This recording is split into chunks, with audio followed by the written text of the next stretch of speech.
terjadi seperti itu ya karena memang para kapitalis penambang tersebut ya tidak memperhatikan masalah limbah ini sebenarnya. Bukan tidak memperhatikan, memang tidak peduli ya. Kalaupun misalnya ada kepedulian, ya itu hanya sekedar uh, tidak serius dalam betul-betul memahami dan menghilangkan efek dari penambangan. Karena memang prinsip dasarnya adalah bagaimana mendapatkan keuntungan. Kalau mereka harus dibebani lagi dengan memperbaiki lingkungan setelah penambangan, maka tentu akan mengurangi daripada keuntungan yang mereka dapat. Jadi lebih ke konsepnya seperti itu, sehingga mereka mengabaikan masalah lingkungan. Sebenarnya kesalahan mendasarnya menurut pemahaman saya adalah lebih terkait kepada sistem ekonominya sendiri yang memang memahami konsep tentang kepemilikan itu bahwa kepemilikan umum atau sumber-sumber daya alam yang menguasai yang sangat dibutuhkan oleh orang banyak itu kemudian boleh dikuasai. Malah kesannya tenaga kerja kita ini difasilitasi untuk bekerja di luar negeri, sementara para tenaga kerja asing itu dipanggil ke dalam negeri kita untuk bekerja. Jadi Bismillahirrahmanirrahim. Assalamualaikum warahmatullahi wabarakatuh. Alhamdulillah. Alhamdulillahilladzi hadana lihasa wa ma kunna linahtadi laula an hadanallah. Asyhadu an la ilaha illallah wahdahu la syarikalah wa asyhadu anna sayyidina wa nabiyyana Muhammadan abduhu wa rasuluhu la nabiyya ba'dah. Alhamdulillah, para pemirsa Makassar Cinta Quran yang dirahmati Allah Subhanahu wa taala.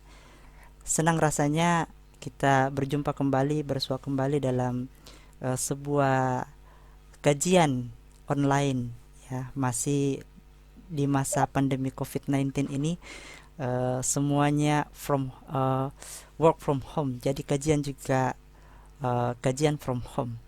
Jadi dalam kajian bincang-bincang kita hari ini, kita akan mencoba mengangkat satu tema aktual yang sangat hangat hari ini, ya, terkait tentang masuknya TKA Cina 500 orang dari yang akan memasuki wilayah Sulawesi Tenggara nantinya. Nah, ternyata Sulawesi Tenggara adalah salah satu wilayah di Jazirah Sulawesi yang cukup seksi. Ya, wilayah ini memang sangat kaya dengan sumber daya alam. Ya, sebutlah emas, minyak bumi, aspal buton, ya, kemudian baja hingga nikel. Bahkan disebut juga sebagai surganya nikel di Indonesia. Bahkan bukan di Indonesia saja, di dunia juga. Setelah ditemukannya blok Morombo di Konawe Utara. Nah, saking seksinya, bahkan kemudian pandemi COVID-19 tidak mampu menghalangi masuknya pekerja asing asal Tiongkok di Sulawesi Tenggara ini, di mana disebut-sebut 500 TKI ini akan bekerja di dua perusahaan yang notabene dimiliki oleh China sendiri, yaitu PT Virtue Dragon Nickel Industry serta PT Obsidian Stainless Steel. Ya, mereka akan bekerja di dua perusahaan besar itu. Ya, TKA Cina yang kemudian bekerja juga di perusahaan Cina yang ada di sana. Katanya sih, menurut Luhut, keberadaan 500 TKA tersebut akan berkontribusi terhadap kemajuan daerah dan peningkatan nilai tambah komoditas nikel di kancah internasional. Nah, pertanyaannya apakah itu benar? Ya, jumlah penduduk miskin ternyata setelah kita menelisik lebih jauh data Sulawesi Tenggara, penduduk miskinnya per September 2019 saja itu mencapai 299,97 ribu orang atau 11,04% dari total jumlah penduduk Sultra. Penduduk miskin loh. Ini ada 299 ribu. Ya, bukan 1-2 orang ya, bukan 100 ya. Kata guru besar Fakultas Ekonomi dan Bisnis FEBI Halu Oleo, Profesor Dr. Muhammad Syarif SEMS, salah satu penyebab kemiskinan itu karena penduduknya banyak bekerja di sektor pertanian, perikanan dan perkebunan. Ya, tidak di pertambangan. Sementara ketiga sektor ini menurut profesor tersebut ini mengalami pelambanan, apalagi dalam masa COVID-19 ini. Nah, kita lihat dari tingkat pengangguran terbuka itu per Februari 2020 itu ada sebesar 3,17% atau 41.772 orang, ya. Itu pengangguran terbuka. Sedang menurut ahli, dengan banjirnya TKA di Sulawesi Tenggara berpotensi menyebabkan 3.000 pekerja lokal akan kehilangan pekerjaan. Jadi akan bertambah pengangguran. Nah, ini bukan 100-200 orang, ini puluhan ribu orang.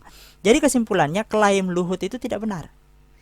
Ya, kondisi ini barat orang kaya yang makannya kerupuk bahkan boleh jadi kelaparan sepanjang hari. Ya, tentu ini adalah kondisi abnormal.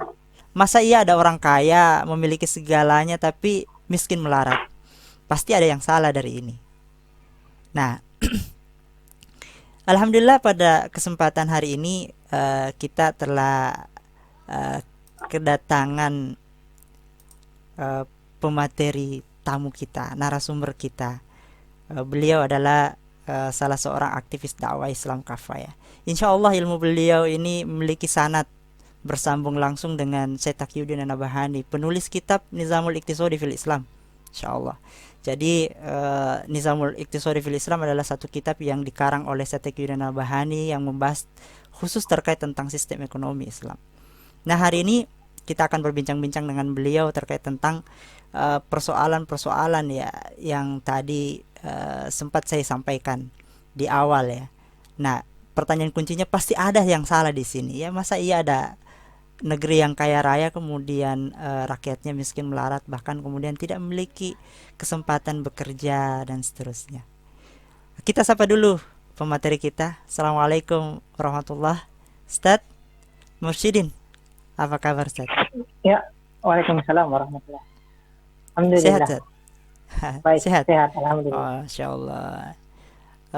Kami ucapkan terima kasih pertama-tama untuk kesempatan yang diberikan kepada kami untuk meluangkan Ustadz meluangkan waktunya bersama-sama kita berbincang-bincang pada hari ini, ya. Nah, Ustadz, terkait tentang problem-problem yang sempat kami lontarkan tadi di awal, ya. Nah, ini ada beberapa hal yang ingin kami perjelas mungkin dengan Ustadz.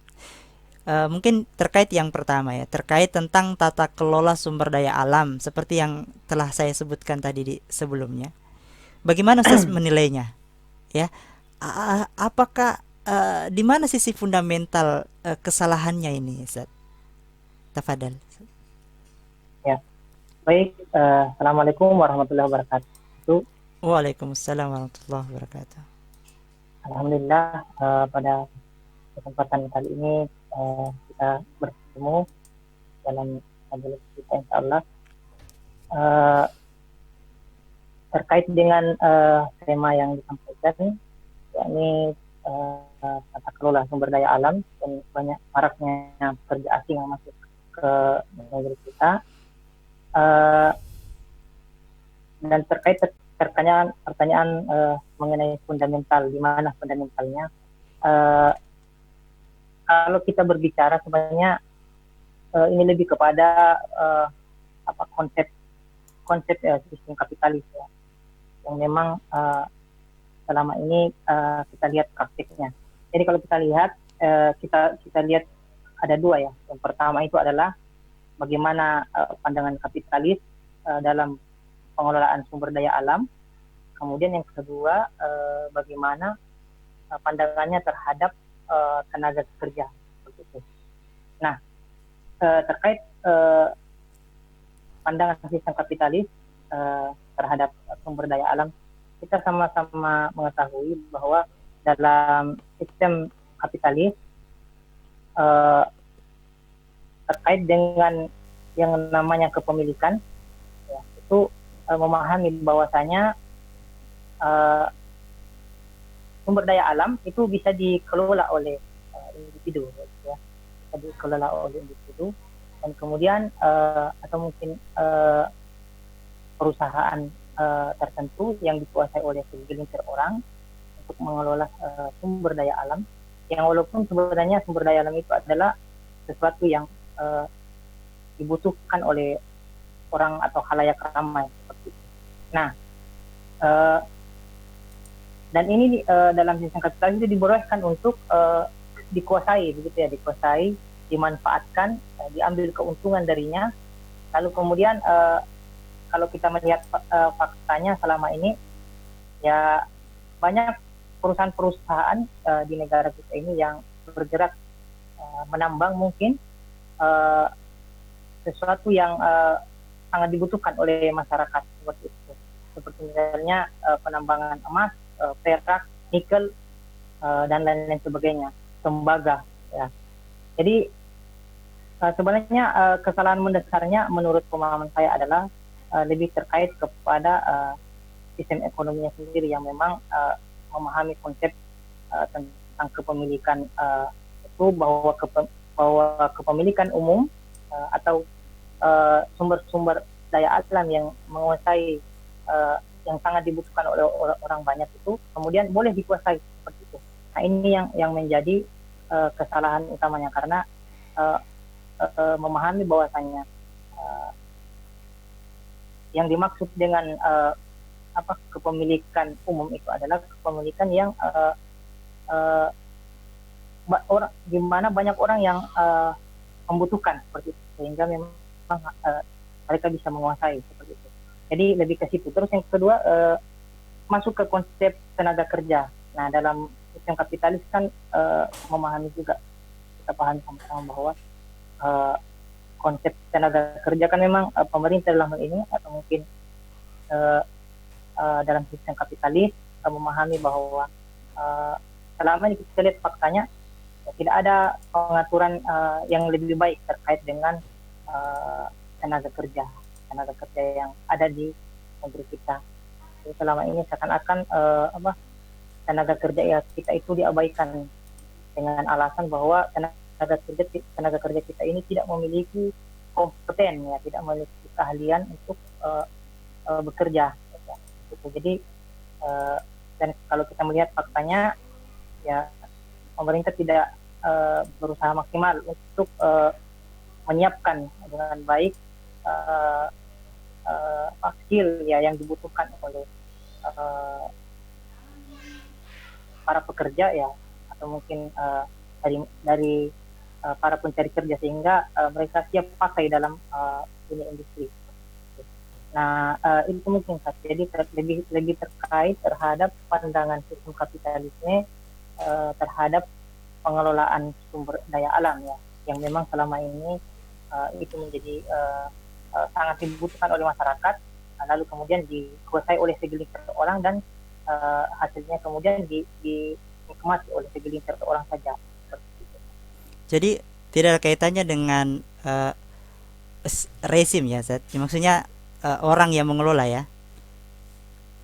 Maksudnya mungkin kalau rezimnya berganti atau penguasanya berganti mungkin pengelolaannya jadi bagus, Zat. Atau memang tidak ada hubungannya dengan itu. Kembali ke konsep dasar tadi bahwasanya selama sistem kapitalisme yang masih tetap diterapkan maka tentunya akan sulit untuk keluar dari masalah ini sebab karena memang konsep yang dianut oleh kita selama ini adalah sistem kapitalisme ini, dimana kalau dikatakan apakah ketika berganti rezim akan tetap terjadi, ya tentu saja karena yang saya pahami bahwa konsep dasar pengelolaan inilah yang menjadi akar masalahnya dan selama ini kita melihat faktanya dengan berganti kebijakan kemudian berganti orangnya juga, namun kemudian tidak ada hal yang signifikan yang kita bisa lihat perubahan selama ini ya, baik dalam pengelolaan sumber daya alam kita yang bisa kita maksimalkan untuk kemaslahatan masyarakat maupun juga dengan pengelolaan pengelolaan tenaga kerja kita yang selama ini malah kesannya tenaga kerja kita ini difasilitasi untuk bekerja di luar negeri sementara para tenaga kerja asing itu dipanggil ke dalam negeri kita untuk bekerja. Jadi sepertinya kita tidak menjadi tuan di negeri sendiri. Mungkin begitu. Baik. Jadi memang pada intinya memang sistemnya yang bermasalah saja secara fundamental. Berarti memang sistem kapitalisme inilah yang kemudian menjadi persoalan eh, yang banyak muncul di kemudian hari. Nah, Ustaz, saya bisa menyimpulkan mungkin berarti kapitalisme yang gagal dalam pengelolaan sumber daya alam sehingga sumber daya alam kita menjadi carut marut seperti ini pengelolaannya. Nah, jika kapitalisme gagal, Ustaz, apakah sistem Islam itu mampu? Apakah ada seperangkat sistem dalam Islam itu yang berkaitan dengan tata kelola sumber daya alam, Ustaz? Bisa dijelaskan mungkin? Ya, jadi seperti yang saya sampaikan tadi, jadi karena ini lebih terkait dengan asas uh, dalam pengelolaan kepemilikan, nah tentunya Islam sebagai agama yang sempurna itu memiliki konsep uh, dalam hal pengelolaan sumber daya alam ya. Jadi dalam Islam sendiri itu kita memahami bahwa kepemilikan itu kan ada tiga ya, ada tiga. Jadi yang pertama itu adalah kepemilikan individu, ya. Kepemilikan individu atau milkiyah fardiyah. Ya. Ini bisa kepemilikan individu yang adalah kepemilikan yang bisa diperoleh dengan bekerja, bisa juga dengan warisan, kemudian keperluan harta untuk mempertahankan hidup, atau bisa juga berupa pemberian oleh negara, atau harta yang diperoleh individu dari adanya proses usaha, dari adanya proses yang dilakukan tanpa usaha, misalnya mendapatkan hadiah, mendapatkan hibah, wasiat, kemudian mahar, dan barang-barang temuan, bahkan sampai santunan untuk khalifah, seperti itu. Nah, itu terkait dengan kepemilikan individu. Nah, terkait dengan kepemilikan yang kedua adalah kepemilikan umum. Nah, ini yang akan lebih banyak kita bahas, kepemilikan umum. Dan ada lagi satu yang namanya kepemilikan negara. Gitu. Nah, kepemilikan umum ini sama-sama kita tahu bahwasanya terbagi tiga juga. Ya, ada yang namanya fasilitas umum ya. Jadi, fasilitas umum dalam sebuah hadis Rasul sallallahu alaihi wasallam, al-muslimuna syuraka'u fi salasi al-ma'u wal khala' wan nar. Kaum muslimin berserikat dalam tiga hal, ya, air, padang gembalaan, dan api. Ya. Jadi kalau kita lihat dari ketiga unsur yang disebutkan tadi, air, api, dan terus kemudian itu terkait dengan fasilitas umum. Yang kedua terkait dengan barang-barang yang tabiat kepemilikannya itu tidak boleh dikelola oleh individu. Ya, kenapa? Karena dia sangat dibutuhkan oleh masyarakat. Seperti misalnya sungai, danau, kemudian teluk, bahkan lautan, ya, atau mungkin jalan-jalan, lapangan atau masjid, dan yang lain-lain, ya, udara mungkin. Jadi barang-barang ini merupakan barang-barang yang secara faktanya itu tidak boleh dimiliki oleh individu ini. Nah, ini yang juga tidak boleh dimiliki oleh individu, karena merupakan bagian daripada kepemilikan umum. Kemudian yang ketiga itu barang tambang, ya, ini yang kita bicarakan, barang tambang yang sangat banyak ya di negeri kita ini. Jadi barang tambang ini juga sangat dibutuhkan oleh masyarakat, ya, seperti misalnya emas, perak, nikel. Ya, ini barang-barang yang merupakan barang-barang pokok, ya, baik itu yang ditambang di permukaan maupun yang ditambang di dasar tanah, seperti itu. Ya, artinya memerlukan proses yang lebih rumit untuk mendapatkan barang-barang tambang seperti ini. Nah, dalam Islam ada konsep kepemilikan ini, ya.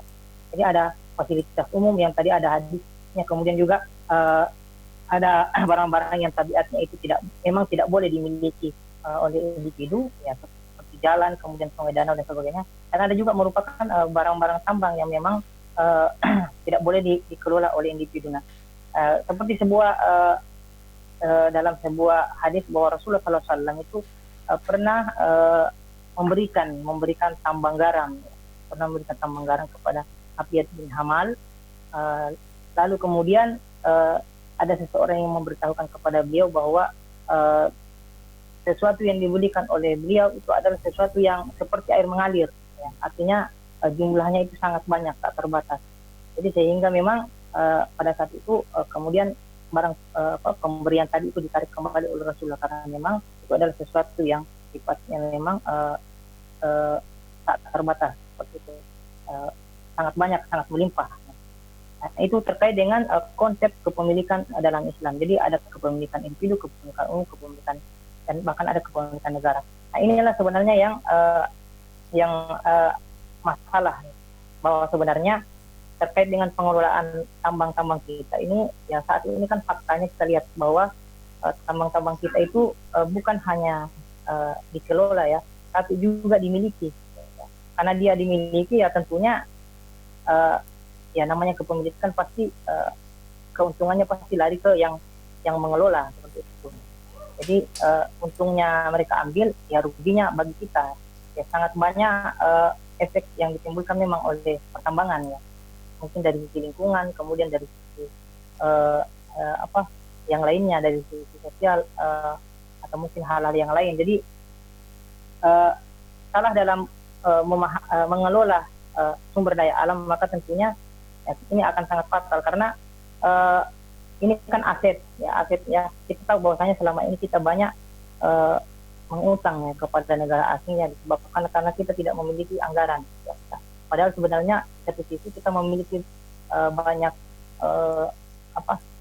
sumber daya alam yang sangat kaya, ya. Di bagian timur ada Freeport, kemudian di beberapa di Sulawesi saja, bukan cuman yang tadi, ya, bukan cuman OSS, bukan cuma Virtu Dragon, ya, di Morowali juga ada IMIP, ya, di Halmahera ada NHM, kemudian di Sulawesi Utara juga ada tambang emas. Jadi banyak sekali tambang-tambang yang kita bisa lihat selama ini dikelola oleh asing, ya. Jadi mungkin seperti itu, Sat. Ya, itu tadi Ustaz menarik terkait tentang mereka tidak hanya mengelola tapi juga memiliki tambang tambang tersebut, sehingga dari segi keuntungan ya finansialnya ke mereka. Nah, ini memang faktanya demikian ya. Banyak sumber daya alam kita tapi ya seperti tadi faktanya ternyata tidak memberikan efek apa-apa terhadap masyarakat. Papua contohnya mungkin ya. Papua itu provinsi termiskin di Indonesia. Sementara gunung emas ada di tengah-tengah mereka. Katanya padahal emas itu dikelola sejak Indonesia diambil alih oleh Soeharto sebagai rezim Orde Baru pada waktu itu. Sampai hari ini di sana masih pakai koteka, Ustaz. Jadi tidak memberikan kontribusi apa itu eh, nampak memang itu. Nah, mungkin gini, Ustaz. Jadi kalau itu kepemilikan umum ini dan wajib dikelola negara, bolehkah kemudian negara mengambil keuntungan dari pengelolaan milik umum itu, Ustaz? Ya, jadi yang pertama bahwa pengelolaan itu harus dilakukan oleh negara, karena ini adalah merupakan kepemilikan umum. Lalu kemudian kalaupun misalnya negara ingin memungut biaya dari proses penambangan tersebut, ya, ya sebenarnya sih kan ada biaya operasional di sana. Jadi ada biaya operasional untuk melakukan penambangan, apalagi kalau misalnya itu dilakukan di tambang-tambang yang sulit untuk diakses, ya, didapatkan dengan mudah, ya, seperti misalnya underground, ya, underground ini, atau mungkin penambangan lepas pantai yang kita kenal selama ini, ya, itu kan membutuhkan teknologi yang canggih untuk memperoleh barang tambang tersebut. Lalu tapi kemudian biaya operasional itu sebenarnya kan ada, ya, ada. Lalu kemudian itu kalau negara misalnya ingin menjual, mendapatkan keuntungan dari pertambangan itu, ya sebenarnya boleh saja pemerintah mendapatkan keuntungan, namun kemudian keuntungan tersebut itu harus dimanfaatkan untuk kemaslahatan umat. Jadi hasil dari pengelolaan sumber daya alam itu, penambangan itu, kemudian lalu dikembalikan kepada rakyat, ya. Seperti itu. Jadi kalaupun misalnya mau dijual kepada asing, ya, ya itu boleh saja dijual hasilnya ya, bukan bukan kepemilikannya ya, hasil dari penambangan tersebut dijual kepada asing ya boleh ya untuk mendapatkan keuntungan seperti itu Ustaz. Jadi Ta- menurut boleh saja ya, menurut teman saya. Ya, tapi bagaimana faktanya seperti ini? Misalnya Pertamina ya, misalnya minyak bumi, BBM yang kita punya. Dengar-dengar biaya operasional dari sedot dari perut bumi kita, ambilnya sampai ke tangki bensin kita itu biaya operasionalnya Rp1.000. Jualnya 6.500. Kan di situ ada selisih keuntungan karena menjual dengan harga standar harga pasar global misalnya. Nah, sekarang pasar global lagi turun nih harga harga minyak dunia, tapi harga minyak di Indonesia tidak turun-turun. Berarti ada berlipat keuntungan di sana. Kalau praktik seperti ini apa boleh dalam Islam? Sementara ini adalah barang milik umum, Ustaz. Eh, Selama pengelolaannya itu dilakukan oleh negara lalu kemudian dimanfaatkan untuk kepentingan umat, menurut saya tidak ada masalah karena pada dasarnya fasilitas umum kan memang adalah kepemilikan umum. Taman-taman ini adalah kepemilikan umum yang boleh dimanfaatkan untuk kemaslahatan umat. Ya, meskipun jual ke rakyat sendiri nih, Ustaz. Oh dalam dalam kalau misalnya untuk dijual kepada masyarakat ya tentu tentu tidak ya, karena seperti yang saya katakan tadi bahwa seperti misalnya PLN lah atau misalnya Pertamina ya Pertamina sebenarnya yang dijual kepada masyarakat itu adalah boleh mungkin mengambil mengambil keuntungan, bukan keuntungan sih, mengambil apa biaya dari situ, tapi kemudian itu merupakan biaya operasional ya, biaya operasional. Jadi biaya yang diperlukan untuk penambangan. Sebenarnya sih kalau untuk biaya operasional juga harusnya negara memiliki apa biaya untuk memiliki dana untuk melakukan penambangan ya, seperti minyak misalnya, karena kita paham bahwasanya negara memiliki pemasukan juga untuk kemudian uh, apa namanya digunakan nantinya untuk sebagai biaya operasional. Jadi tidak boleh memungut memungut keuntungan ya dari masyarakat. Jadi tidak boleh menjadikan ini sebagai lahan bisnis kepada masyarakat, karena sebenarnya uh, ini bagian dari kepemilikan masyarakat juga. I- Ya, berarti praktek-praktek semacam itu harusnya tidak terjadi ya, Ustaz. Ya, karena pada dasarnya eh, sumber daya alam yang berada di perut bumi ini adalah milik milik umat yang hanya diberikan tanggung jawab kepada negara untuk dikelola dan segala keuntungannya kembali ke masyarakat. Nah, ini menarik ya. Jadi eh, kalau misalnya gini Sat, jadi saya beralih ke pertanyaan yang lain Sat. Misalnya ya, karena pertambangan itu kan berarti ada di sana pembukaan lahan yang besar ya, hutan kah dibabat atau gunung kah digali dan seterusnya. Efeknya kan ada pada lingkungan. Nah, bagaimana ini Sat? Jadi seperti hari ini kan beberapa tambang itu menimbulkan dampak-dampak lingkungan, banjir, longsor dan semacamnya. Nah, kalau dalam pandangan Islam seperti apa jika kita dihadapkan pada dua pilihan? Kita mendapatkan hasil tambang itu berarti uang, ataukah kemudian keselamatan lingkungan yang itu berarti keselamatan masyarakat? Jika gimana dalam pandangan Islam? Adakah solusi seperti itu? Bagaimana eh, tanggapan Ustaz terkait tentang persoalan ini? Ya, jadi sebenarnya yang kita lihat selama ini kan memang banyak faktanya ya bahwa pembukaan lahan tambang itu sama dengan pengerusakan hutan. Itu yang kita lihat selama ini. Tapi sebenarnya itu adalah konsep kapitalis ya yang terjadi sekarang ini. Jadi asumsi kita bahwa ketika ada tambang dibuka maka otomatis lingkungan ya lingkungan akan menjadi rusak. Dalam Islam yang saya pahami bahwa uh, ada seperangkat konsep ya yang ada yang akan diterapkan yang kemudian akan meminimalisir ya kondisi yang seperti ini. Nah, inilah yang terjadi. Kenapa? Karena kondisi sekarang ini di dalam sistem kapitalis ini banyak terjadi ya karena memang konsep dasarnya seperti itu. Ya, jadi hanya ingin mendapatkan keuntungan sebanyak-banyaknya, lalu kemudian mengabaikan kewajiban ya seperti pengelolaan limbahnya, kemudian dampak-dampak lingkungan yang dihasilkan dari proses penambangan tadi. Nah, kalau dalam Islam beda. Jadi dalam Islam itu pengelolaan uh, sumber daya alam ini sebisa mungkin tidak merusak lingkungan ya, tidak merusak lingkungan. Sebenarnya kalau kita kenapa kita punya mindset seperti ini, karena selama ini yang kita lihat adalah fakta ya, tentang buka tambang ya rusak lingkungan, padahal sebenarnya kalau dalam Islam ya tentu tidak seperti itu. Dan Islam memiliki konsep-konsep yang menghindari hal itu terjadi. Ya. Seperti misalnya ketika ingin membuka tambang ya harus dianalisa secara baik dulu mengenai dampak-dampak lingkungan yang akan terjadi. Ya. Kalau kemudian itu misalnya akan merusak lingkungan ya tentu tidak akan dilakukan penambangan itu. Karena tidak selalu tambang itu akan berefek kepada kerusakan ya.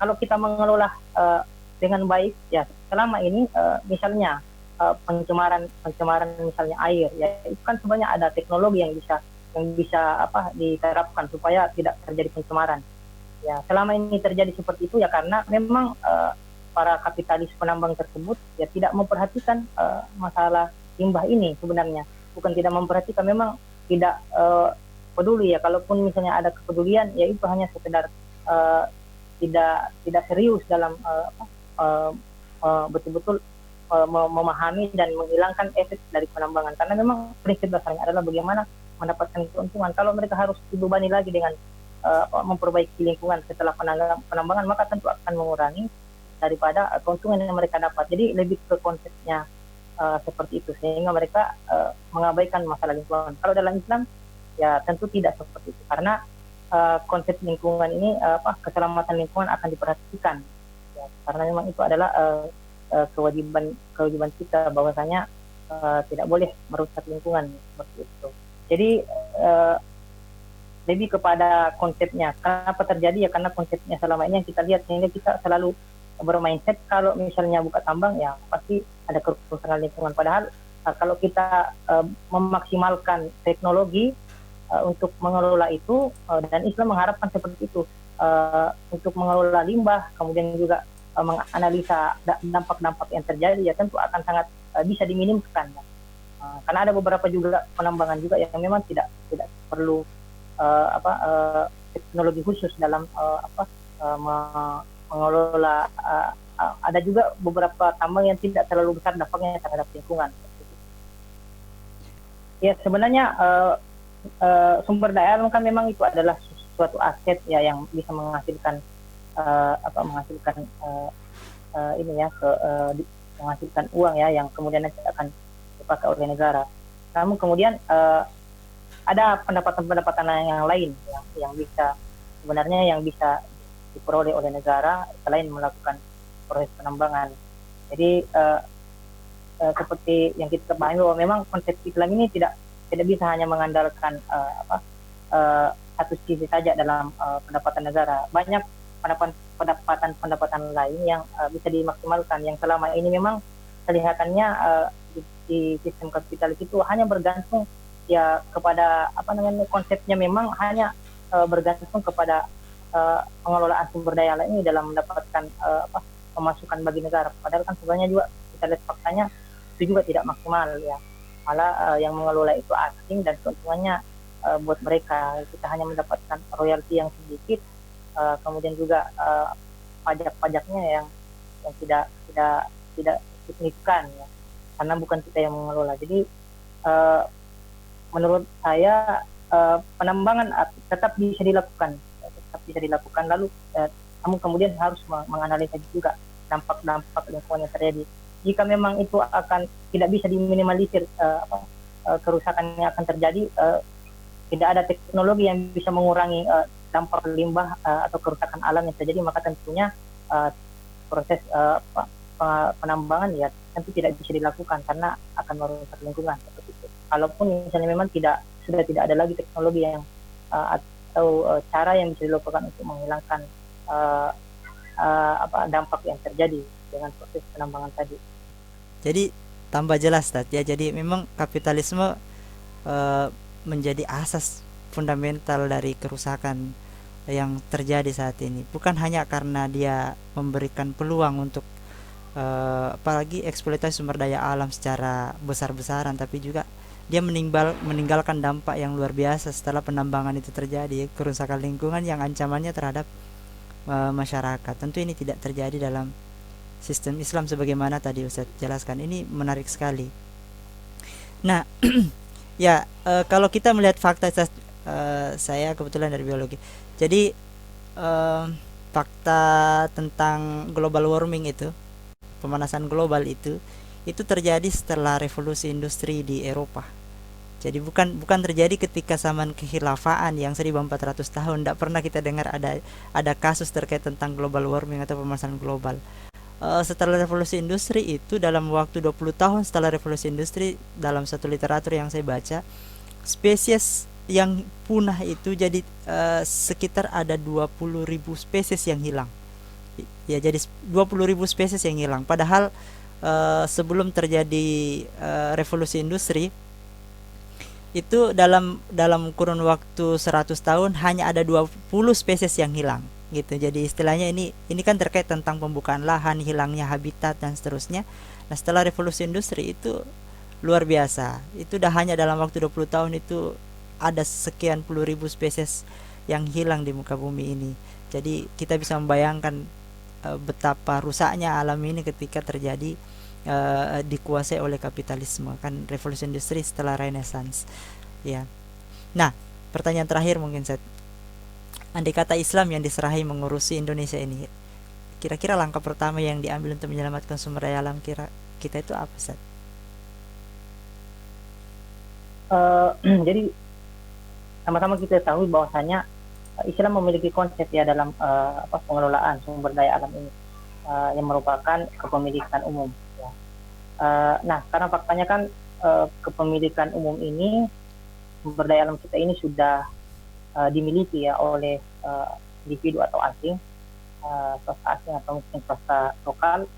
Ya. Lalu kemudian yang harus dilakukan adalah bagaimana mengambil alih kepemilikan umum tersebut ya, menjadi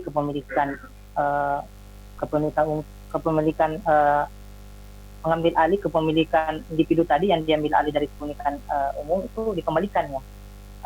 Walaupun sebenarnya dalam Islam itu tidak dikenal konsep nasionalisasi ya, karena dalam Islam tidak ada perubahan kepemilikan. Jadi selamanya kalau itu adalah kepemilikan umum ya tetap akan menjadi kepemilikan umum.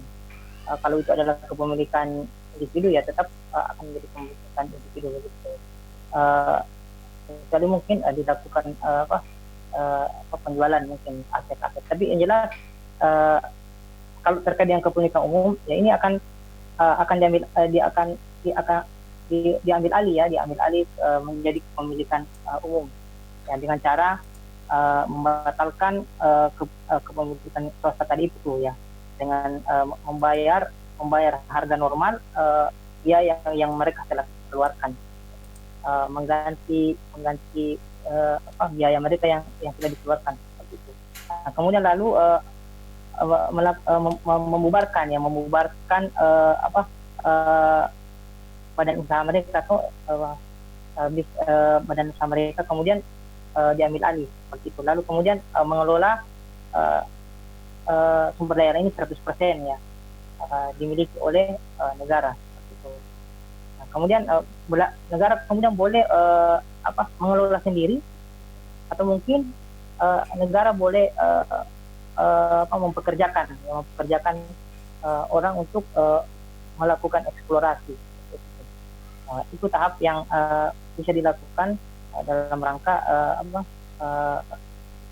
mengambil alih ya, mengubah kembali jadi fasilitas umum ini ya, kepemilikan umum ini menjadi kepemilikan individu yang dikelola oleh perusahaan yang sebenarnya kepemilikan umum ya, yang dikelola individu itu dikembalikan kepada negara ya. Bahwa ini adalah fasilitas umum yang harus dikelola oleh negara dan dimanfaatkan untuk kepentingan masyarakat itu. Jadi itu tahap-tahapnya. Jadi membatalkan kepemilikan individu tadi, kemudian lalu membubarkan badan usahanya, ya, lalu kemudian negara harus mengelola sendiri. Kalau tidak bisa mengelola, ya boleh menyewa orang untuk melakukan penambangan, seperti itu, melakukan eksplorasi. Mungkin itu, Sat. Masya Allah, luar biasa. Ternyata Islam memiliki seperangkat aturan terkait tentang pengelolaan sumber daya alam ini. Jadi kita umat Islam ini harus bangga bahwasanya Islam ternyata bukan hanya agama ritual saja sebagaimana yang lainnya, tapi Islam memiliki seperangkat aturan. Bahkan dalam pengaturan sumber daya alam itu pun juga Islam memiliki. Nah, seperti yang dipaparkan Ustaz Mursyidin tadi, andai kata kemudian itu yang diimplementasikan di negeri kita, maka tidak akan ada kasus masuknya TKA 500 orang itu ke Sulawesi Tenggara. Kenapa? Karena sumber daya alam itu dengan sendirinya paradigmanya adalah kepemilikan umum, dengan sendirinya dikelola oleh negara dan keuntungannya dikembalikan kepada masyarakat. Nah, pemirsa Makassar Cinta Quran yang dirahmati Allah Subhanahu wa taala. Nah, di hadapan kita sekarang ada dua pilihan.